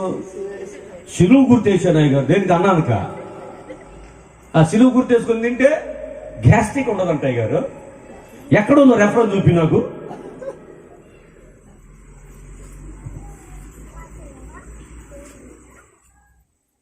ఒక ఆయన వచ్చాడు, ప్రార్థన చేయమన్నాడు. చేసి అంతా అయిపోయి పోవట్ల, అందరూ ప్రార్థన చేసి అందరూ వెళ్ళి పోవట్ల. ఏంటి అని అడిగా. సిలువు గుర్తేయండి వెళ్తాను అంటాడు. అంటే ఇప్పుడు నేను చేసిన ప్రార్థన కాదంట ఆయనకి. నేనేం వేయాలంట? అరే బాబు అది వేరే స్థలం, ఇది వేరే స్థలం. దేవుడు 24 గంటలు ఇచ్చాడు. 24 గంటలు నిద్రపోయి 24 గంటలు పనులు చేసి ప్రార్థన చేయకుండా సిలువు గుర్తు వేసుకున్నంత మాత్రం బాగుపడదు నీ కుటుంబం. ప్రార్థన కావాలి. బిల్లి గ్రహం గారు డెవలప్ అవ్వటానికి, ఆయన సక్సెస్ అవ్వటానికి గల కారణం ఏంటి అంటే, ఆయన పురిలారా 24 గంటల గంటకొకసారి దేవుని పాదాల మీద పట్టుకుంటాడు. ప్రార్థనా పరుడు. ఎన్ని ప్రార్థనలు చేశాడో చెప్తాను. ప్రజలకి బాధలు వస్తే ప్రజల కొరకు ప్రార్థన చేశాడు. రెండవదిగా ఎవరి కోసం చేశాడో చదువుదాం. 32వ అధ్యాయం 20వ వాక్యం చదవండి. రాజైన హిజ్కియాను ఆమోజు కుమారుడైన యెషయాను ప్రవక్తయును దీనుని గురించి ప్రార్థించి, ఇప్పుడు హిజ్కియా గారు యెషయా గారు అంటే సేవకుడితో పాటు ప్రవక్తతో పాటు కలిసి ప్రార్థన చేస్తున్నాడు. ఇంతకు ముందేమో ఒంటరిగా ప్రార్థన చేశాడు, ఇప్పుడేమో సేవకునితో పాటు కలిసి ప్రార్థన చేస్తున్నాడు. ఇప్పుడు ఈ ప్రార్థన ఎందుకంటే సరణగిరి అనే రాజు దేశం మీదకి వస్తూ ఉన్నాడు. ఆ దేశం మీదకి వస్తే దేశాన్ని పట్టుకుంటాడు, దేశం పాడైపోద్ది, దేశం అతని చేతిలోనికి వెళ్ళిపోద్ది. దేశాన్ని కాపాడుకోవడానికి దేవుడు దేశం కొరకు ప్రార్థన చేస్తూ ఉన్నాడు. చప్పట్లు కొట్టి దేవునికి స్తోత్రం. మిమ్మల్ని అందరూ ఒక చిన్న ప్రశ్న అడగాలనుకుంటున్నాను. ఇది ఏ రోజు అండి? Republic day. దేవునికి స్తోత్రం. ఎన్నో సంవత్సరం ఇది? 73 అన్నారా? కరెక్టా? ఏసు రక్తమే చెయ్యం. ఇంకా మన బ్రిటిష్ వాడు ఇంకా వెళ్ళలా, ఇంకా బ్రిటిష్ వాడు మన ముందే ఉన్నాడు. ఏసు రక్తమే జయం. 73వ రిపబ్లిక్ డే. నేను ఒక మాట్లాడగనా? వాట్సాప్లలో దేశం కొరకు ప్రార్థన అని టైప్ చేసి పెట్టడం కాదు, కానీ ఈ రోజు దేశం కొరకు మీరు ఎంతమంది ప్రార్థన చేశారు?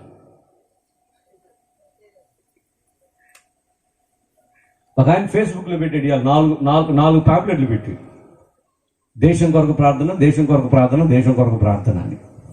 ఇందాక నేను మూలపాడులోకి ఎంటర్ అయ్యేటప్పటికి ఫోన్ చేసి ఎక్కడ ఉన్నావు అని అడిగా. నేను ఫలానా చోట ఉన్నాను అన్నాడు. దేశం కొరకు ప్రార్థన అని చెప్పి ఈవినింగ్ టైం పెట్టావుగా అన్నా. కాదు, వారే పెట్టాడు అయ్యా. ఇప్పుడు ఈయన ఏం చేయాలి? నువ్వు ఉండే ప్రార్థన ఏంటి అని అడిగా. మా బిలీవర్స్ ఒకళ్ళకి మ్యారేజ్ అయితే వాళ్ళు పిలిచారండి భోజనానికి వెళ్ళేవాడు ఫేస్బుక్లో ఏం పెట్టుకోవాలా? నేను భోజనానికి వెళ్తున్నాను, పలానా చోటకి వెళ్ళిపోతున్నాను నేను భోజనానికి, రండ్రా మీరు కూడా రండ్రా అనాలిగా. అది టైం కూడా సాయంత్రం 7 గంటలకనే పెట్టి. ఇప్పుడు ఈయనకి రిపబ్లిక్ డే అంటే ఏంటి? ఇది స్తోత్రం కలుగును గాక. నేనంటాను, ఈరోజు దేశం కొరకు ప్రార్థన చేసేవా? దేశం కొరకు ప్రార్థన చేసే బాధ్యత నీకు నాకు లేదా? దేశం కొరకు ప్రార్థన చేసే అధికారం దేవుడు నీకు నాకు ఇచ్చాడు కదా, మరి ఎందుకు దానిని పోగొట్టుకుంటున్నావు? ప్రజల కొరకు ప్రార్థన చేశాడు. రెండవది దేశం కొరకు ప్రార్థన చేస్తూ ఉన్నాడు. మూడవది రండి 32వ అధ్యాయం 24వ వచనాన్ని చదువుదాం. ఆ దినములలో హిజ్కియా మరణ దశలో ఉండెను. అతడు యెహోవాకు మొరపెట్టగా తన చిత్తమును తెలియపరిచి. ఇప్పుడు ఎవరి కోసం ప్రార్థన చేస్తున్నాడు? తన కోసం ప్రార్థన చేస్తున్నాడు. తాను రోగి అయి ఉన్నాడట, క్యాన్సర్ రోగం వచ్చింది. అతని ప్రక్కన పుండుపడి చర్మం అంతా ఊడిపోయింటే, కన్నంతా బయటకు వచ్చుంటే నర్సులు వచ్చి చేతికి గుడ్డ చుట్టుకొని చేతిని లోనకేసి శుభ్రం చేసి మళ్ళా డ్రెస్సింగ్ చేస్తారట.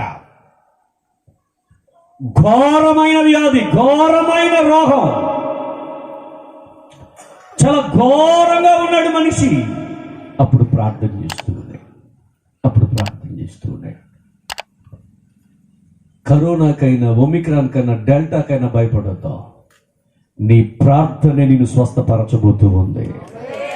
ప్రార్థన చేసేవాడు దేనికి భయపడడు. ప్రార్థన చేసేవాడు దేనికి భయపడడు. ప్రార్థన చేసేవాడు దేనికి భయపడకండి. ఇంకొక మాట చెప్తున్నాను, ఒమిక్రాన్ చాలా ఫాస్ట్గా, చాలా వేగంగా వ్యాప్తి చెందుతా ఉంది, కానీ మరణాలు లేవు, మరణ సంఖ్యలు లేవు. జ్వరం ఖచ్చితంగా 2 రోజులు 3 రోజులు ఉంటుంది. కేవలం డోలోసి 50 వేస్తే చాలు. ఈ టైంలో మనం హాస్పిటల్స్కి వెళ్ళి రిపోర్ట్ తీసుకున్నామా, బ్లడ్ టెస్టులు తీసుకున్నామా, తప్పనిసరిగా ఏమొస్తుందండి? ప్రతి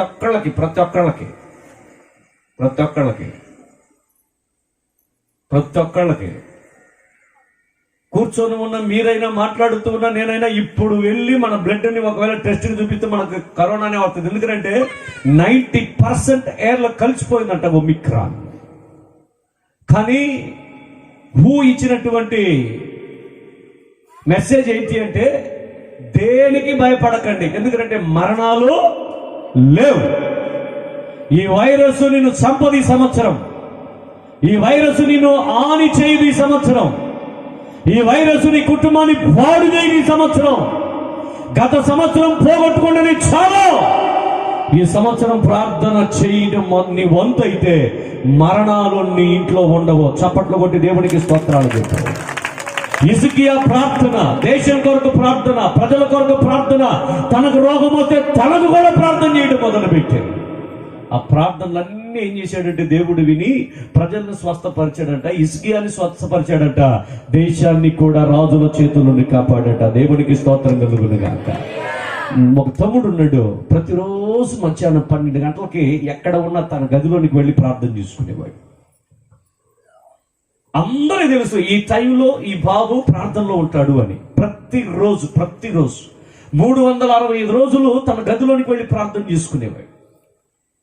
ఏ వారమైనా సరే, ఎక్కడ ఉన్నా సరే తన గదిలోనికి వచ్చి ప్రార్థన చేసుకుని దేవుడితో మాట్లాడేవాడంట. అమ్మ నాన్న అడిగారు, ఏం చేస్తావురా? దేవుడితో మాట్లాడుతూ ఉంటాయి, దేవుడితో గడుపుతూ ఉంటాయి. పరలోక రాజ్యాన్ని కూడా తెలిసిపోయిందట. 12 అయిపోతే అబ్బాయి ఎక్కడ ఉన్నా యేసు ప్రభుని కనుక్కోవడానికి, లేకపోతే యేసు ప్రభుతో మాట్లాడడానికి వస్తాడు అని. భూలోకానికి తెలిసిన విషయం, పరలోక రాజ్యానికి తెలిసిన విషయం సాతానుడికి కూడా తెలిసింది. ఒకరోజు అతడు బైక్ మీద వెళ్తూ ఉండగా ఒక లారీ వచ్చి అతన్ని ఢీకొన్నది. కాళ్ళు ఇరిగాయి, తీసుకెళ్లి హాస్పిటల్లో పెట్టారు. అమ్మ నాన్న విలవిలలాడిపోతూ ఉన్నారు. ఏం చేయాలో అర్థం కావట్లా. బంధుమిత్రులందరూ బయట ఉన్నారు. నర్సులందరూ పరిగెత్తి అతనికి పరిచర్య చేస్తూ ఉన్నారు. డ్యూటీ డాక్టర్ గారు వచ్చారు. 10 గంటల నుండి 10:30 వరకు అతనికి చేయవలసిన టెస్ట్లని చేశారు. వాటిని తీసుకెళ్లారు. ఆ రిపోర్ట్లు తీసుకొని వచ్చి డాక్టర్ గారు చేత పట్టుకొని వాళ్ళ తాలూకా ఎవరైనా రమ్మంటే అక్కడ వాళ్ళ అమ్మ నాన్న ఇద్దరు ఉంటే వెళ్ళిపోయారు. 11:30 నుండి డాక్టర్ గారితో మాట్లాడి 12:30కి తన కుమారుడు ఉన్నటువంటి వార్డు దగ్గరికి వస్తే ఆ తలుపుని తెరవలేకపోతున్నారు. వారు ఆ మిర్రర్ నుండి లోపల చూస్తే ఒక పెద్ద మంచు ఆ గదంతా నిండిపోయింది. ఆ మంచులో మంచి వెలుగు, కాంతి ప్రకాశిస్తా ఉంది. ఆ డోర్ లాక్ చేయలేదు, కానీ దాన్ని నెట్టుకొని లోనకి వెళ్ళలేకపోతూ ఉన్నారట. ఆ దేవుని ప్రసన్నత ముందు నిలబడలేక పరిగెత్తుకుంటూ నర్సు గారి దగ్గరికి వెళ్ళి, లోనకి మేము వెళ్ళలేకపోతున్నాం, వచ్చి చూడు అంటే నర్సు గారు వచ్చి ట్రై చేసింది, వెళ్ళలేకపోయింది. అటెండర్ని పిలిస్తే అటెండర్ వెళ్ళలేకపోయాడు. డాక్టర్లు వచ్చారు, డాక్టర్లు వెళ్ళలేకపోయారు. కరెక్ట్ గా 1 గంటకి ఆ మంచు తగ్గింది, ఆ లైటింగ్ అంతా తగ్గింది. ఇప్పుడు డోర్ తనకు తానే తెరుచుకుంటే అందరూ లోనికి వెళ్ళి ఆ బాబును చూస్తూ ఉండగా ఆ బాబు 2 కాళ్ళు బాగుపడి లేచి నిలబడటం మొదలు పెట్టాడు. ఏం జరిగిందో అడిగేటట్టు డాక్టర్ గారు. అప్పుడు ఆయన అన్నమాట, ఆ బాబు అన్నమాట, ప్రతిరోజు మధ్యాహ్నం నేను ఎక్కడ ఉన్నా నా యేసు ప్రభుతో మాట్లాడడానికి నేను ఆయన్ని వెతుక్కుంటూ వెళ్తా. ఈరోజు కరెక్ట్ గా 12 గంటలకి నేను ఆయన్ని వెతుక్కుంటూ వెళ్ళలేను గనుక ఆయన నన్ను వెతుక్కుంటూ వచ్చాడు. ఆయన ప్రక్కన కూర్చున్నాడు. బిడ్డా, ఇన్ని సంవత్సరాలు నువ్వు నన్ను వెతుక్కుంటూ వచ్చావు. ఈరోజు నువ్వు రాలేని పరిస్థితుల్లో సాతానుడు పరలోక రాజ్యానికి వచ్చి చూసావా, ఆడి రోజు నీ దగ్గరికి రానీకుండా చేశాను అన్నాడు. అందుకనే నేనే దిగి వచ్చాను. బిడ్డా, నేను నిన్ను తాగుతూ ఉన్నా, నువ్వు స్వస్థత పొందుతూ ఉన్నావు, నువ్వు ఇంటికి వెళ్ళిపోతావు, ఎప్పటికైనా సరే నువ్వు నాతో మాట్లాడుతూ ఉండు, నేను నీతో మాట్లాడుతూ ఉన్నాను అన్నాడట. చప్పట్లు కొట్టి దేవునికి స్తోత్రాలు చెప్పండి, గట్టిగా చెప్పండి. నువ్వు బ్రతికి ఉండగా ఆయన నీతో ఉండటానికి ఇష్టపడుతూ ఉన్నాయి. నువ్వు ఈ భూమి మీద బ్రతికి ఉన్నప్పుడే ఆయన నీతో ఉండడానికి నువ్వు అవకాశం ఇస్తే, నువ్వు చనిపోయి తిరిగి లేచాక ఆయనతో నువ్వు ఉండటానికి ఆయన నీకు పర్మిషన్ ఇస్తాయి. భూమి మీద ఎవడు వర్ధిల్లుతాడు? ఎవరైతే ప్రార్థన చేస్తారో, ఎవరైతే ప్రార్థనా పరులో. ప్రార్థన చేసేవాళ్ళు దేనికి భయపడరండి ప్రియులారా, దేనికి భయపడరు. ఒకవేళ 2021 సంవత్సరం వరకు నీ ప్రార్థన ఒకవేళ పొదువైపోయి ఉంటే, ఒకవేళ అంతకు ముందు ఉన్న ప్రార్థన చేసుకోలేకపోతూ ఉండేవేమో, 2022 సంవత్సరం మరలా నీ ప్రార్థనని బలిపీఠాన్ని మరలా బాగు చేసుకో. నీ ప్రార్థనని బలిపీఠాన్ని మరలా కట్టు. యేసు నామములో మీ మీద ప్రార్థనాత్మ దిగునుగాక, ప్రార్థనా శక్తి దిగి వచ్చునుగాక. హిజ్కియా వర్ధిల్లిన ప్రకారం మీరు వర్ధిల్లుదురుగాక. మొదటిది అతడు వర్ధిల్లడానికి గల కారణం తన యథార్థత. రెండవది అతడు వర్ధిల్లడానికి గల కారణం దేవుని మందిరం. మూడవది అతడు వర్ధిల్లడానికి గల కారణం పరిశుద్ధత. నాలుగవది అతడు వర్ధిల్లడానికి గల కారణం ప్రార్థన. ఐదవది చివరిగా చెప్పి ముగిస్తాను. అతడు వర్ధిల్లడానికి గల కారణం ఏంటి అంటే 31వ అధ్యాయం 3వ వచనాన్ని చదువుదాం. 31:3. మరియు యెహోవా ధర్మశాస్త్రమునందు ఆ రాయబడి ఉన్న విధిని బట్టి ఆ జరుగు ఆ ఉదయాస్తమయమును దానబలులను విశ్రాంతి దినములకును అమావాస్యలకును దీవకాలములకును ఏర్పడి ఉన్న దానబలులను అర్పించుటకై తనకు కలిగిన ఆస్తిలో నుండి రాజు ఒక భాగమును ఏర్పాటు చేసిన. చప్పట్లు కొట్టి దేవునికి స్తోత్రాలు చెప్పండి. యథార్థంగా జీవించి దేవుని మందిరాన్ని బాగు చేసి పరిశుద్ధతను అవలంబించి ప్రార్థన చేస్తూ ఉండే ఎన్ని చేసి దేవుని మందిరాన్ని బాగు చేసి దేవుని మందిరంలో ఆరాధించండి, ఉదయకాలం ఆరాధించు, మధ్యకాలం ఆరాధించు, రాత్రిపూట ఆరాధించండి రా బాబు అంటే వాళ్ళందరూ వచ్చి చెప్పిన మాట, రాజుగారు దేవుని మందిరంలో ఖజానా ఖాళీగా ఉంది, అసలు రూపాయి కూడా లేవు. ఆ ముందు ఉన్నటువంటి యాజకులు ఏం చేశారో తెలియదు కానీ అసలు డబ్బులు లేకుండా చేశారు. ఇప్పుడు ఏం చేయమంటారు అంటే, సహజంగా అండి ఏ నాయకుడైనా పరిపాలించేటప్పుడు ప్రజల సొమ్మును దోచుకోవడానికి నానా రకాల విధమైనటువంటి ట్యాక్సులు పెట్టి డబ్బులు కలెక్ట్ చేసుకునే రోజులు అవి.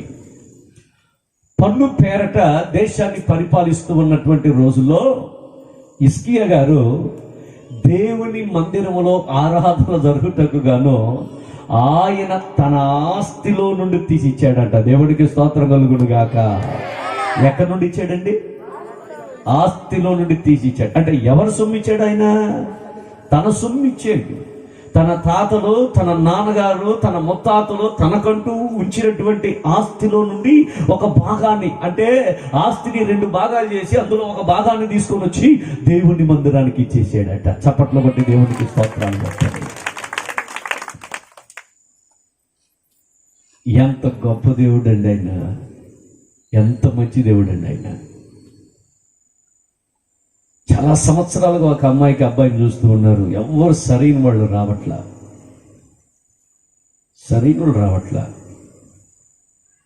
ప్రార్థనా పరులు కాలేకపోతున్నారు వచ్చే వాళ్ళందరూ. వాళ్ళకి ఆశ మంచి ప్రార్థనా పరుడికి ఇవ్వాలి అని. దూర ప్రాంతం నుండి ఎవరో పాస్టర్ గారు, వాళ్ళ పాస్టర్ గారు సభలు జరుపుతూ ఉంటే వచ్చి వాక్యం చెప్తూ ఉన్నాయి. ఆ పాస్టర్ గారు వాక్యానికి ముందు చెప్పాడట, మన దేవుని మందిరానికి తలం తీసాం కదండి, అది కొంతవరకు ఇంకా కొంత డబ్బులు నేను ఇవ్వాలి ఆ స్థలానికి, ప్రార్థన చేయండి, మీ వంతు మీరు సహాయపడండి అని మీటింగ్స్ జరిపించిన పాస్టర్ గారు చెప్పి కూర్చున్నాడు.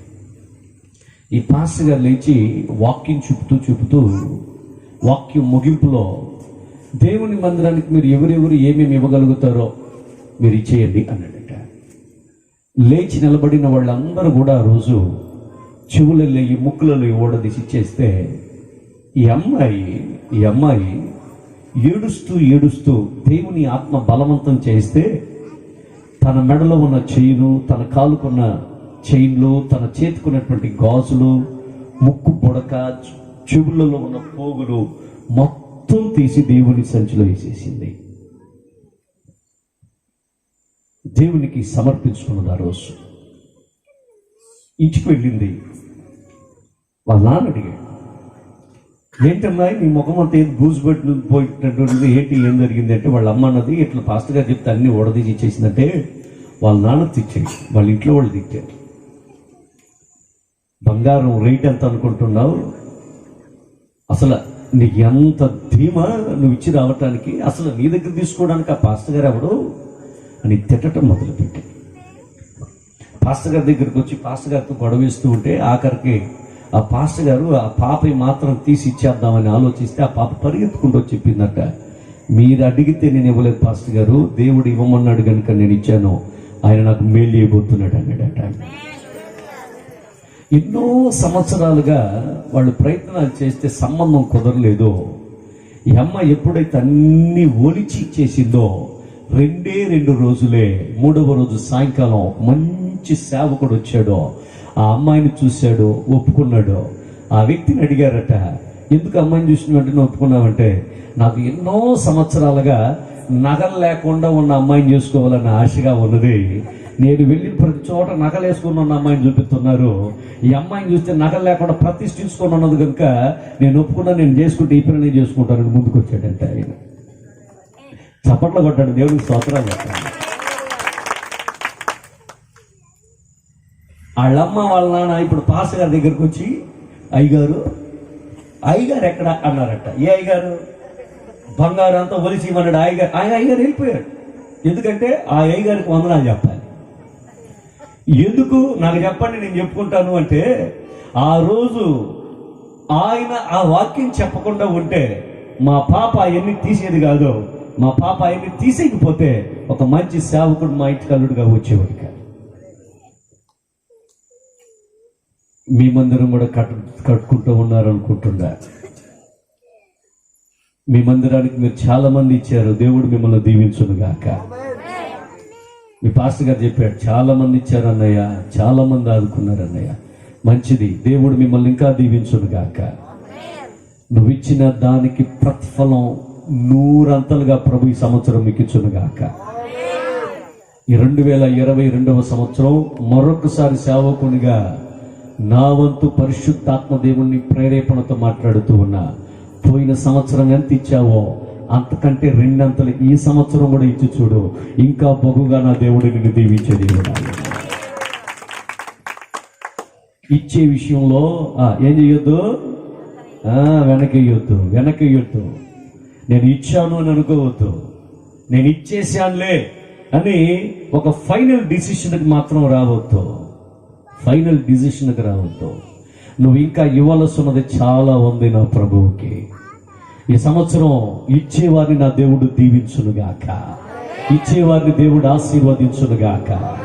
ఇంకా ఎవరెవరైతే ఇవ్వాలనుకుంటున్నారో ఇవ్వమని నేను మిమ్మల్తో ప్రాధేయపడుతూ ఉన్నాను. గంగూరు దగ్గర ఒక పాస్టర్ గారిని ఇంకొక ఆయన మోసగిచ్చి సంఘాన్ని తోచేసుకున్నాడు. ఆయన పాపం ఒక చిన్న ప్రార్థన పెట్టుకుంటే అక్కడికి వెళ్ళాను వాక్యం చెప్పడానికి. దేవుడు ఆ రోజు ప్రవచనం మాట్లాడి, ఆ ప్రవచనం ప్రకారం దేవుడు ఒక వారం తర్వాత ఒక పెద్ద ఆయన వచ్చి 1.5 సెంటు భూమి నేను ఇస్తూ ఉన్నాను నీకు, దేవుడు ఇవ్వమంటున్నాడని ఇచ్చాడట. ఇచ్చిన నెలకి మళ్ళీ అదే వ్యక్తి వచ్చి, ఏంటి పాస్టర్ గారు నీకు భూమి ఇచ్చాను కదా, మీరు చర్చి కట్టుకోలేదు ఏంటి అంటే, భూమిని ఇవ్వడానికి నిన్ను పంపించాడు, దాన్ని కట్టడానికి ఎవరిని పంపిస్తాడా అని ఎదురు చూస్తూ ఉన్నానయ్యా అన్నాడంట పాస్టర్ గారు. ఈ వ్యక్తి 3వ రోజు మరలా వచ్చి అన్నాడట, ఎంత ఖర్చు అవుతుందో అందులో సగం నేను ఇచ్చేస్తానండి, ముందు ప్లాన్ వేసుకోండి అన్నాడట. స్థలం ఇచ్చిన వ్యక్తే ఇంచుమించు పునాదులు లెగిసి గోడలు లెగిసే వరకు మొత్తం డబ్బులు అతనే ఖర్చు పెట్టుకున్నాడు. చప్పట్లు కొట్టి దేవునికి స్తోత్రం. డిసెంబర్ నెలలో 20వ తారీఖున వాళ్ళు ఊరు వెళితే వాక్యం చెప్పడానికి ఆయన సాక్ష్యం చెప్తూ ఉన్నాడు, నేను నా దేవునికి ఇచ్చాను, దీవించబడ్డాను. నా దేవునికి నా గుప్పిట్లు విప్పాను, నేను ఆశీర్వదించబడ్డాను. ఈ ఊర్లో నాలా దీవించబడ్డవాడు ఒక్కడు కూడా లేడన్నాడు ఆయన. చప్పట్లు కొట్టి దేవునికి స్తోత్రాలు. హిజ్కియా ఎందుకు వర్ధిల్లాడు అంటే తన ఆస్తిలో నుండి ఇచ్చే, పొరుగు వారిని పిట్ల తన ఆస్తిలో నుండి ఇచ్చే. ఈయన ఎప్పుడైతే ఇవ్వటం మొదలు పెట్టాడో ప్రజలందరూ కూడా ఇవ్వటం మొదలు పెట్టారట. హిజ్కియా గారు ఒకసారి వచ్చి దేవుని మందిరంలోనికి వచ్చి యాజకులందరిని చూసి అంటారు, సరిపోయిందా, మీ కానుకలు బాగా సరిపోయాయా అంటే, అప్పుడు వాళ్ళు అంటున్న మాట, హిజ్కియా గారండి, ప్రజలు ఇంకా తీసుకొస్తూ ఉన్నారో మేము తిని తృప్తి పొంది ఉన్నాము అంటారు. దేవునికి స్తోత్రం.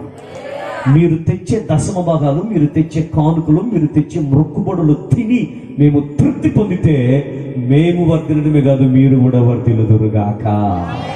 ప్రైజ్ లార్డ్, హల్లెలూయా. ఇంకా గట్టిగా చెప్పు, ప్రైజ్ లార్డ్, హల్లెలూయా. దశమ భాగాలు ఇవ్వటం మొదలు పెట్టండి, కానుకలు ఇవ్వటం మొదలు పెట్టండి. ఇప్పటి వరకు దశమ భాగాలు ఇవ్వని వారు దశమ భాగాలు ఇవ్వటం మొదలు పెట్టండి. చాలా మంది నెల అయితే ఒక 400, 500 తీసుకొని వచ్చి పాస్టర్ గారు మొఖాన పడేసి వెళ్ళిపోతూ ఉన్నారు. మీరు ఇచ్చే 400, 500 కోసం కాదు మేము ఇక్కడ సేవ చేసేది. నా దేవుడు భిక్షగాడు కాదు. నీకు ఎంత రాబడి వస్తుందో రాబడిలో 10వ వంతు తీసుకొని వచ్చి దేవుని చేతులు పెట్టు. అది దశమ భాగం. ఈ పని చేయకుండా నువ్వు వృద్ధి పొందలేవు. ఈ పని చేయకుండా నువ్వు వర్ధలేవు. ఈ పని చేయకుండా నీకు ఆశీర్వాదం ఉండదు. ఇచ్చి నన్ను శోధించు చూడు. ఆకాశపు వాక్యలను విప్పి పట్టచాలనంత దీవెనలతో నేను నిన్ను నింపేదను అన్నాయి. బైబిల్ గ్రంథంలో మాసిడోనియా అనే ఒక చిన్న సంఘం ఉంది. అది పేద సంఘం అట. కానీ దారిద్రతలో కూడా అందరికీ మెచ్చుకునే రీతిగా దేవునికి, దేవుని పరిశుద్ధులకి వారు కానుకలు ఇచ్చారని రాయబడి ఉంది.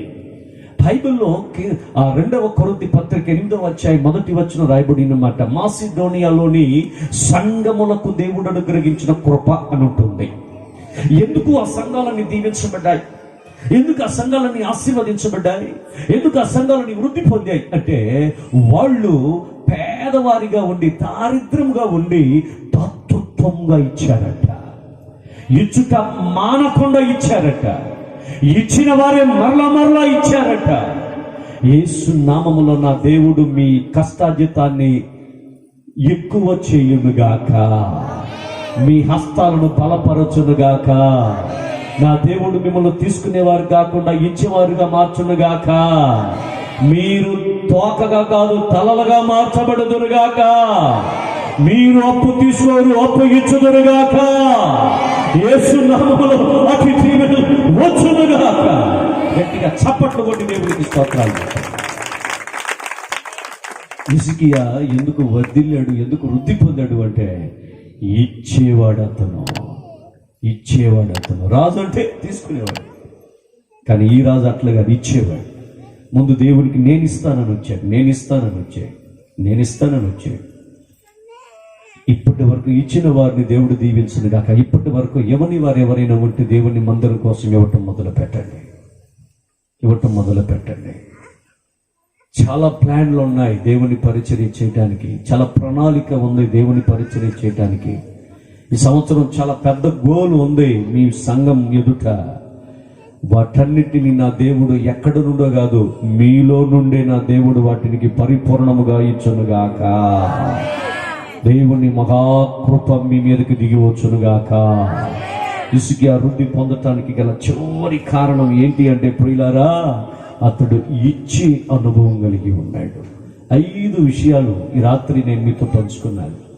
హిజ్కియా తను పూనుకొనిన సర్వస్వములోనూ అతడు వృద్ధి పొందాను. ఎందుకు వృద్ధి పొందాడు అంటే, ఒక నంబర్ 1 ఏంటిది? యథార్థత. నంబర్ 2 ఏంటిది? అది దేవుని మందిరం. 3వది ఏంటిది? పరిశుద్ధత. 4వది ఏంటి? ప్రార్థన. 5వది ఏంటి?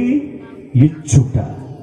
ఈ రాత్రి మీరు కూడా ఈ వాక్యాన్ని విని ఉండగా, ప్రభువా, ఈ రోజు నుండి నేను యథార్థంగా జీవిస్తాను. ప్రభువా, యేసయ్యా, ఈ రోజు నుండి దేవుని మందిరం పనిలో నేను పాలిపాగస్తురాలనై ఉంటానయ్యా.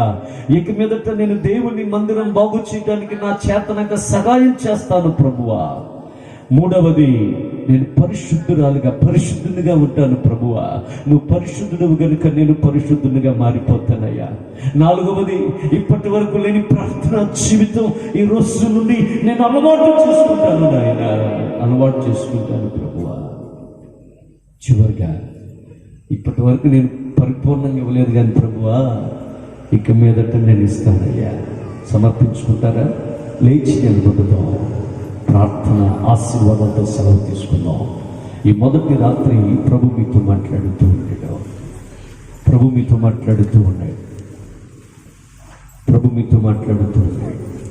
హిజ్కియా వృద్ధి పొందాడు, మీరు కూడా వృద్ధి పొందుతారు. హిజ్కియా ఆశీర్వదింపబడ్డాడు, మీరు కూడా ఆశీర్వదింపబడతారు.